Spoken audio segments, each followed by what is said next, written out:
భారతదేశ green mobility ఆశయాలకు ఒక ముఖ్యమైన మైలురాయిగా ఆగస్టు 26న ప్రధానమంత్రి మోడీ ఈ విటారాను ప్రారంభించనున్నారు.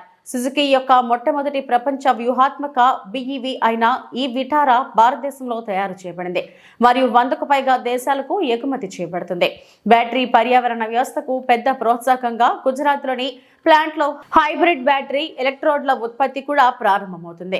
యూరప్, జపాన్ వంటి అధునాతన మార్కెట్లకు ఎగుమతి చేస్తూ ఈ వేల కోసం సుజుకి యొక్క ప్రపంచ తయారీ కేంద్రంగా భారతదేశం పనిచేస్తుంది. గుజరాత్లో హైబ్రిడ్ బ్యాటరీ ఎలక్ట్రోడ్ల స్థానిక ఉత్పత్తిని ప్రారంభించడంతో భారతదేశ బ్యాటరీ పర్యావరణ వ్యవస్థ యొక్క తదుపరి దశను ప్రధాని మోడీ ప్రారంభించనున్నారు. ప్రధానమంత్రి మోడీ ప్రారంభించనున్న గుజరాత్లోని TDS lithium ion battery plant hybrid battery ఎలక్ట్రోడ్ల తయారీకి దారితీస్తుంది.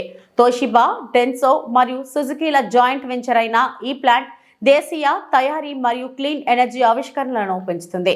ఈ అభివృద్ధి బ్యాటరీ విలువలో 80% పైగా భారతదేశంలోనే తయారు చేయబడుతుందని నిర్ధారిస్తుంది. ఈ మైలురాయి చొరవలు కలిసి భారతదేశం గ్రీన్ మొబిలిటీకి ప్రపంచ కేంద్రంగా ఆవిర్భావాన్ని నొక్కి చెబుతున్నాయి.